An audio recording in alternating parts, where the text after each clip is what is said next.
"Hey, you loser!" heard Roger behind him, and immediately felt something hit him painfully between the shoulder blades. Roger turned around and saw his eternal offender, his classmate Mason. A pile of snowballs was lying around his feet, and it was clear that Mason had been waiting for him, for he knew that Roger would definitely be walking home this way. Mason was constantly clinging to Roger and did not miss a chance to mock the unsociable classmate. All the boys usually gathered behind the school gym to discuss girls or a soccer match, but Roger shunned their company and went straight home after school.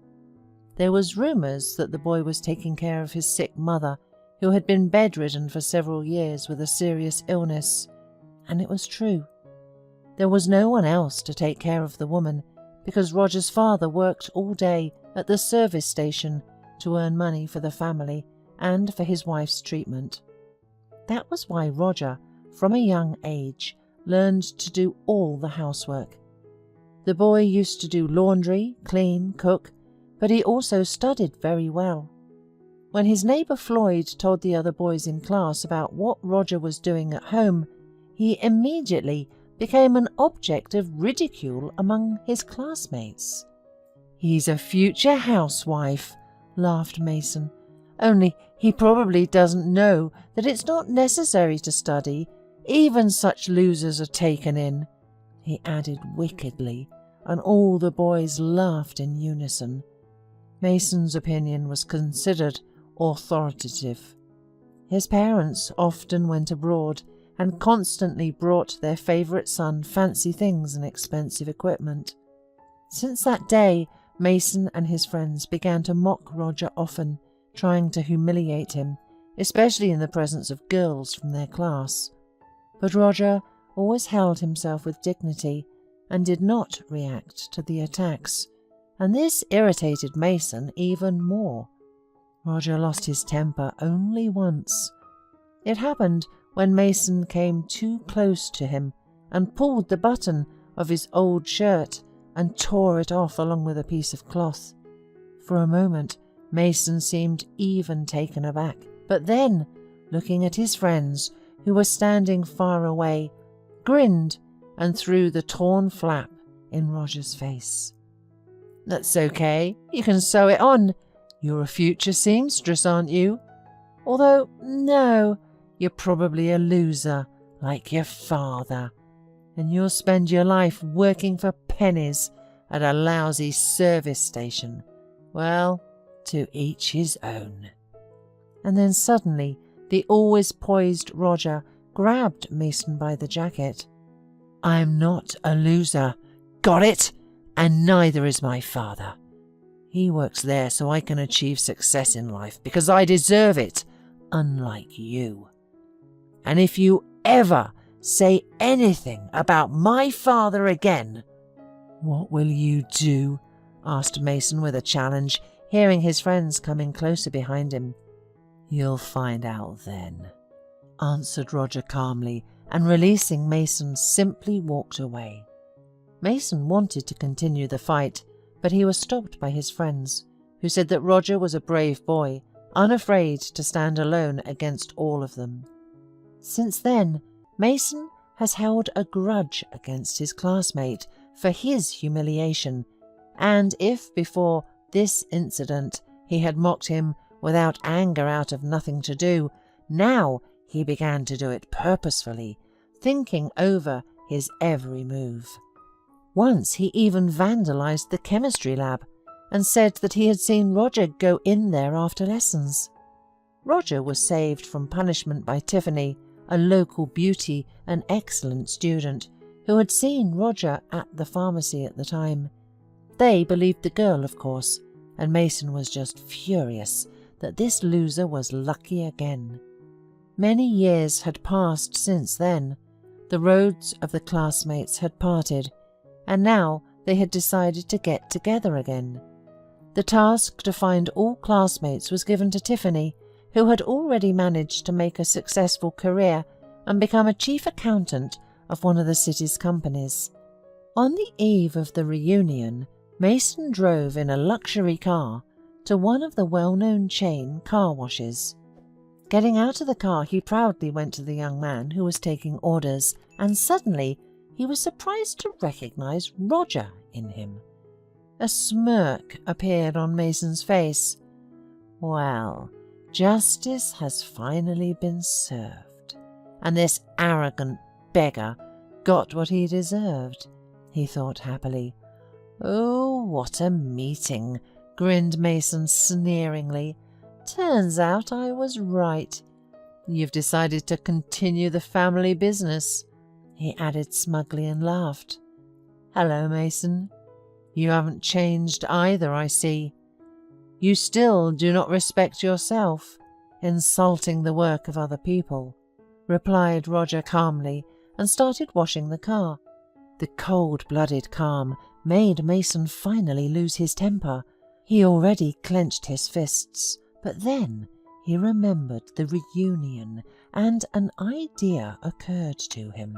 He took out his phone and began filming Roger washing his car. So, honest student, has your school knowledge been useful to you? You wash cars, so you're a loser after all, just like your father. Do you remember how we laughed at school that you would follow in your father's footsteps, and you shouted that it wasn't true, and that you deserved more? But eventually it turned out as I had said. How ridiculous you are. Roger was silent. When he finished his work, he looked indifferently at his classmate and left without a word. Mason could not sleep all night, anticipating how tomorrow night at the party he would show everyone the video, under the approving laughter of his school friends, and finally he would be able to cause the smile of the unapproachable Tiffany, whom he had loved since childhood. He tried to woo her many times, but every time he got a polite refusal. A reunion was planned at the best restaurant in the city. The girls, in beautiful dresses, with beautiful hairstyles, and mature guys, looked at each other with interest, laughed, recalled their high school years, and asked each other how life had turned out. Waiting for a moment when Tiffany happened to be near him, Mason took out his phone and turned on the video, promising his friends an unforgettable show. Have you recognized this miserable guy? He was acting too smug, but never achieved anything. He must be so ashamed that he didn't even come here today. Everyone fell silent and watched the video, while Mason enjoyed his triumph. He felt like a victorious hero who had unmasked a worthless loser. When the video ended, some of his friends cheered him on, with a few caustic remarks. Some just laughed, and only Tiffany turned away indifferently. And in the midst of the evening, Roger appeared unexpectedly for all. He was stylishly dressed. An expensive Swiss watch was on his wrist, and he immediately attracted everyone's attention. The girls noticed at once that, judging by the absence of a wedding ring, Roger had not married yet, and immediately began a struggle for the attention of such a prominent man. Everyone had forgotten about Mason, who at first was bewildered, but then pulled himself together, throwing mocking glances in Roger's direction. Everyone started asking Roger about his occupation, but he only evasively replied that he was engaged in car washing. Seeing Tiffany, the guy was pleased, and they spent the rest of the evening together talking about everything. When people began to leave, Roger and Tiffany drove away together in his car. The rest of the men began to discuss Roger again and wonder about his business. In the end, they all decided that Roger and Mason just played a practical joke on them today, having shot that very video. "Well done," said Floyd, patting Mason on the shoulder approvingly. "How did you both come up with that?" "Are you all stupid?" snapped Mason. "Didn't you realize he had made a performance for you. Renting things isn't a problem now, and you fell for it, he said with a frown, and staggered out of the restaurant. A week after the reunion, the same car, which was previously driven by Mason, stopped again at the same car wash. Only the driver was not Mason at all, but an elderly man in a suit. In 10 minutes the car was clean, and suddenly a panting Mason showed up at the car wash and started hurriedly making excuses to the man in the suit. "I'm sorry, Mr. Young. It was the bus that was late." "You've got some nerve. Do I have to wait for my driver in the morning and then take my car to the car wash myself?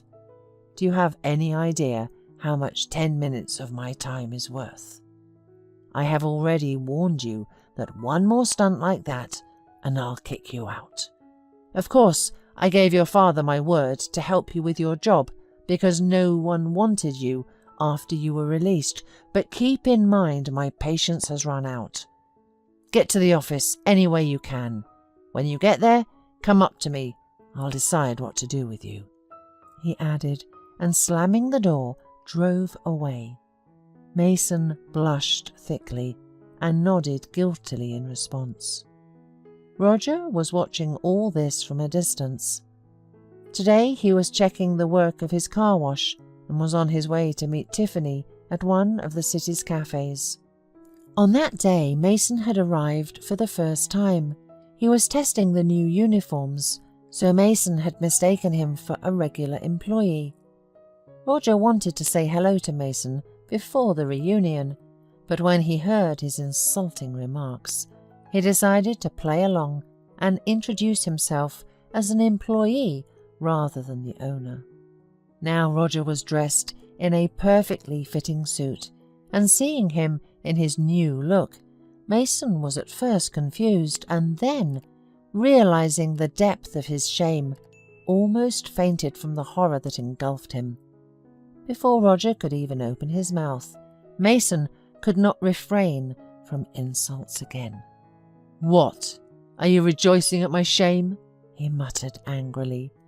"You think if money came in, it can change what's inside of you? No, it won't." "You're right, it won't," Roger replied thoughtfully.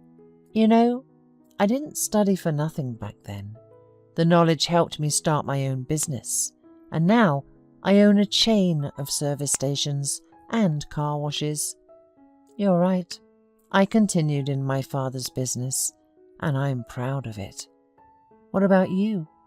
You never managed to realize your talent, although you could have been a great comedian, or at least a clown in the circus, because you always had a good language and a good imagination.